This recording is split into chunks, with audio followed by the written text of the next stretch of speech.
There are many different criteria by which we judge films. We can judge them on the level of plot, character, music, cinematography, direction. Sometimes these criteria will outweigh each other by having greater value to the overall cinematic experience.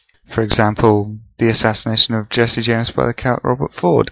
The film has an extremely slow narrative progression and could arguably fail on the basis of simple plot, but it's such a beautiful audio-visual experience that it's elevated to the position of a masterpiece. The reason it's important to bear this in mind when looking at Transformers 2 Revenge of the Fallen is that Transformers 2 fails on every conceivable level, bar one. But it succeeds on this one level to such an incredible degree that it actually becomes a genuinely good and thoroughly enjoyable experience. What is this one level?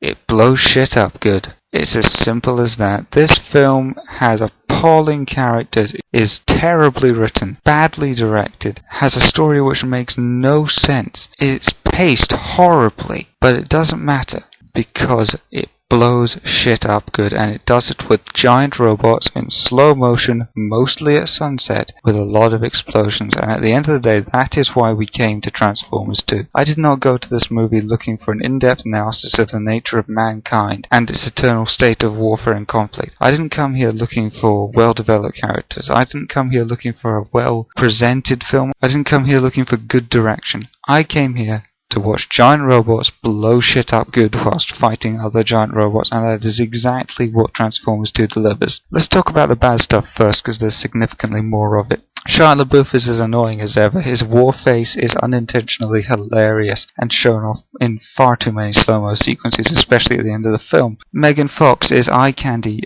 just as she was in the first Transformers movie, but in this she feels ultimately superfluous since, well, we didn't need eye candy. There was enough giant robots this time around. The pacing is terrible. The entire film peaks about 20 minutes in when Optimus Prime takes on an entire squad of Decepticons single-handedly in one of the most awesome action sequences I've seen in years, and by far the best thing in the film. The direction is, well, it's Michael Bay. We know what to expect from this man now. It's not subtle. In fact, it's downright retarded. But it is good at showing off big explosive action sequences.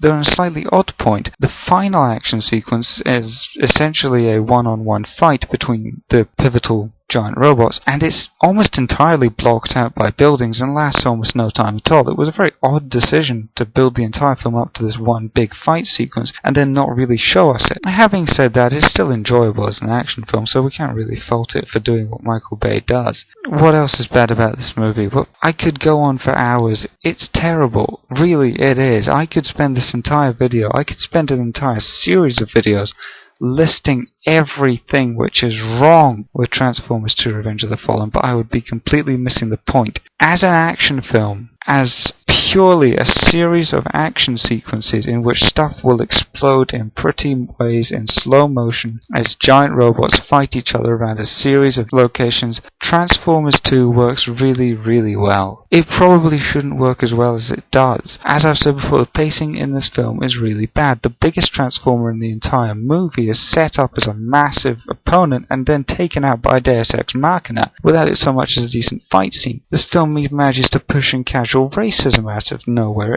It has characters which serve no purpose other than to simply sit there and be annoying. It still spends far too much time on Shia LaBeouf and Megan Fox as opposed to the giant robots kicking the shit out of each other. But then, there is enough of the giant robots to make this an ultimately enjoyable cinematic experience. And I know it's almost heresy to claim that this is a good film, and I can't ultimately claim that it is good, but it's very definitely enjoyable.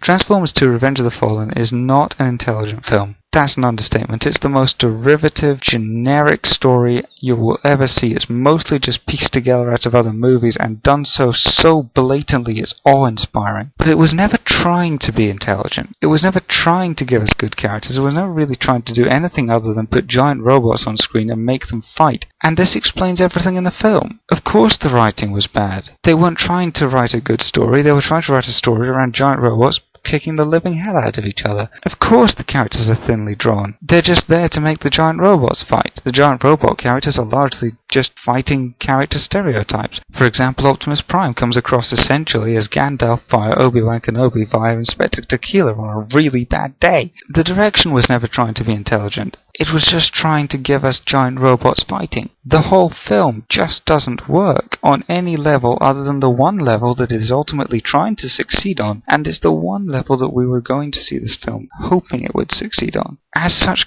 I can't claim it's a good movie. I can't back up that this is a good film, but it is a good experience. That maybe doesn't make much sense as a compromise. It is, at the end of the day, where I am with this movie. I won't buy it on DVD. I won't even really recommend it to people as anything other than a giant robots hitting each other film. But every so often you just want to go see some giant robots blow shit up. If that's what you want on your next visit to the cinema, go see Transformers 2. It's exactly what you'll get. You won't get anything more, and you won't get anything less. You'll just get a bunch of giant robots kicking the hell out of each other, and Shia LaBeouf's Warface.